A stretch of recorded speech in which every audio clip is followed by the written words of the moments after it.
think this is the first time of me ever travelling on the Hainault loop of the Central line. It's the first time going beyond Leytonstone towards Hainault.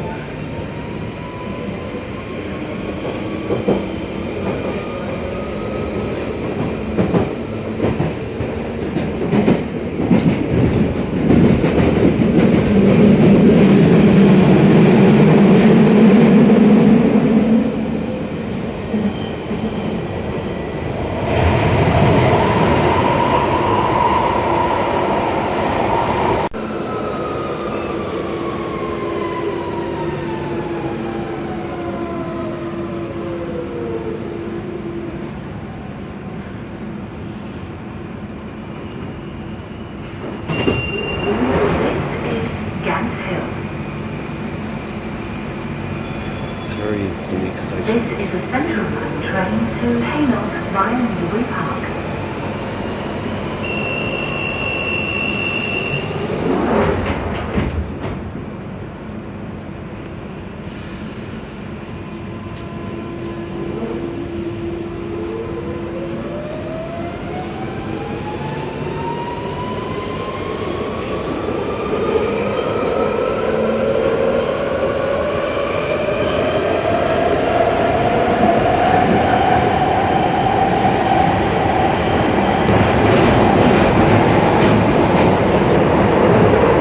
Now, I've obviously known the Central Line for even longer than I can actually remember, especially as when I lived in East London I used it all the time, although essentially I still use it all the time, to be honest. But I don't really remember using the Hainault via Newbury Park route, so this may be the first time I recall using it. The next station is Newbury Park. Please mind the gap between the train and the platform. There's the original line to Ilford there.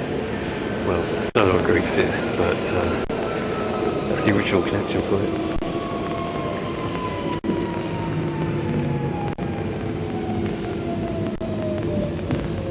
I wonder if this place has anything in it.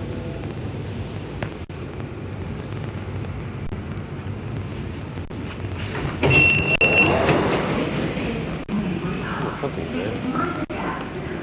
Wait, what's that? Okay, there's a bedlam tinkle and there's a bell over there as well.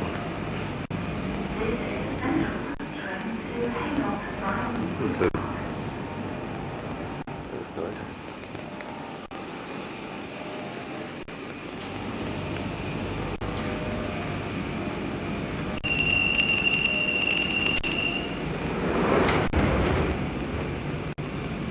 There's a Cyrex there as well. And a Yodeler. Well, there's loads of sounds here, they're everywhere.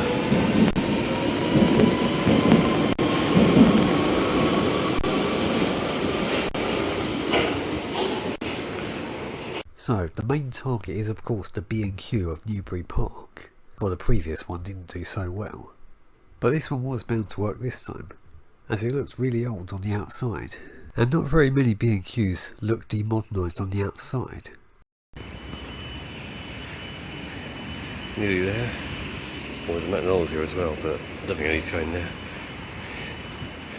Well, actually, it looks like an old one, actually. I think I could have a look in there. We'll see about that.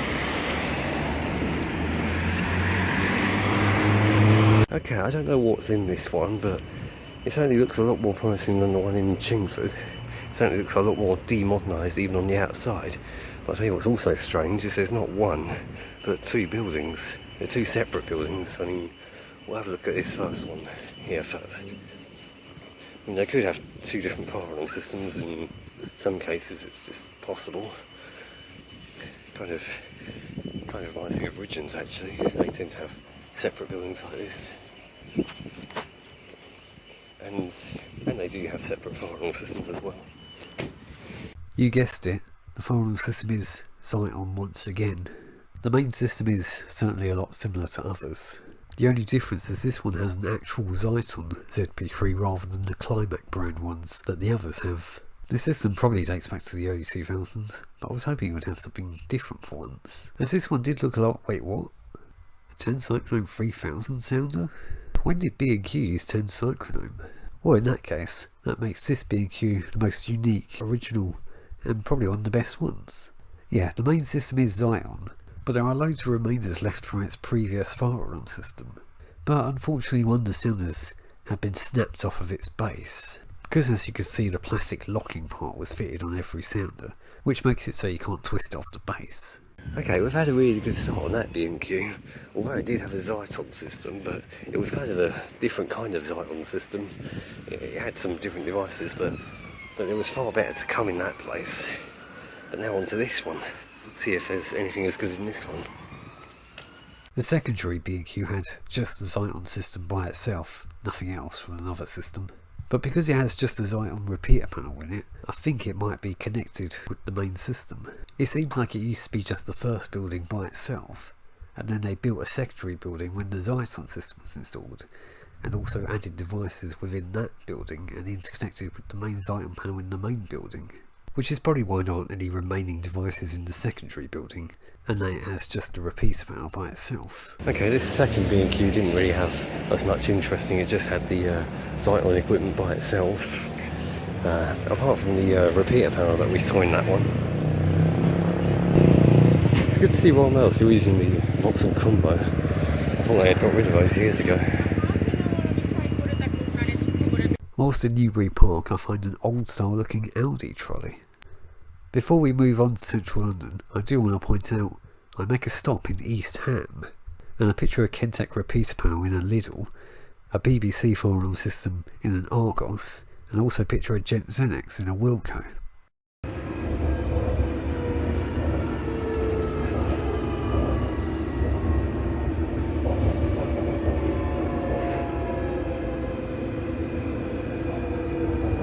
The next station is Whitechapel. Change for London Overground services. There is no lift service at West Brompton from the London Overground line eastbound platform due to a faulty lift. Mind the gap between the train.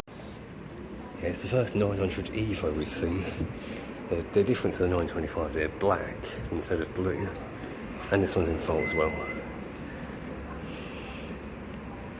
We're in a different part of the Royal London Hospital though. I don't know if you can really access the rest of this bit, this is as far as I can get.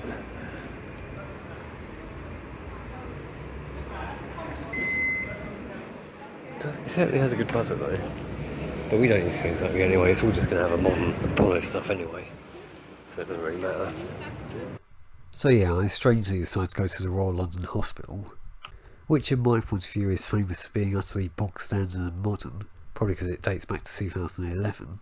But even though it appears to be just two interconnected buildings with the same fire alarm system, there are still other parts of the hospital around that we probably don't know about. Like the dental department, which has a static systems 900 Evo instead of a 900.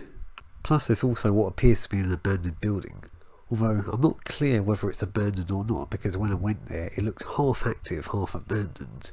But there were a few pigeons flying in and out of the open windows off most of the top floor, so I'd indicate it probably is abandoned. Now I never thought I'd say this, but I think I will do a future Fire and Photos Video Diaries episode on the Royal London Hospital. I know it's modern, but it does still seem worthy enough, but it will have to wait for a little while. And now I return to Leyton Hall Market.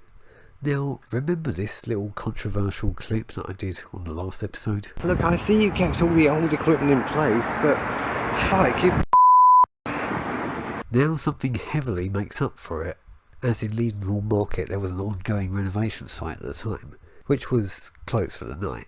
Anyway, we saw a really decent old fire alarm system get replaced with Fike bin flax last time. But just for that, Fike now gets a taste of its own medicine, as now we get to see a Fike system get replaced with something much more decent, Apollo alarm sense this time.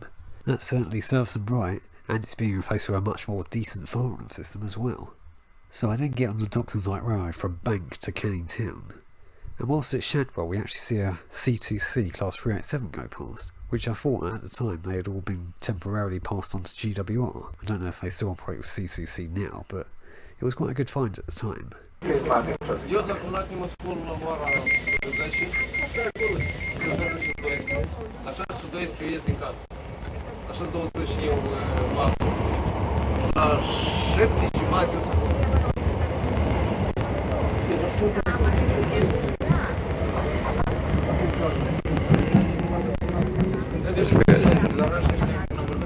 thought they'd all gone to GWR.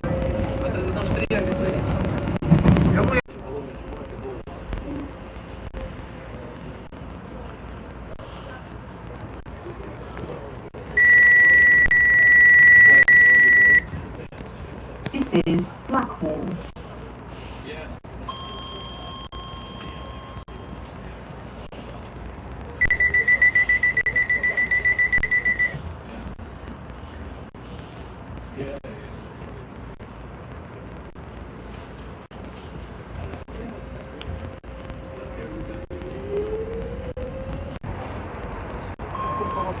This is East India.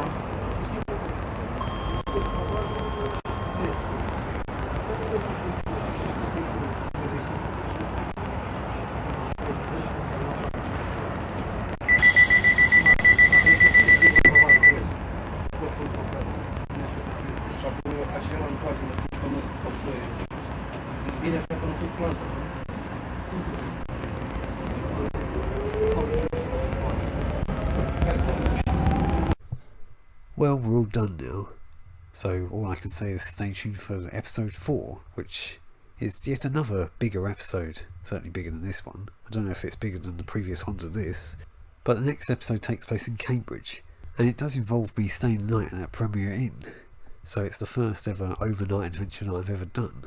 I don't know if episode 4 will turn out as long as episode 2, we'll just have to see what happens, so stay tuned for that episode.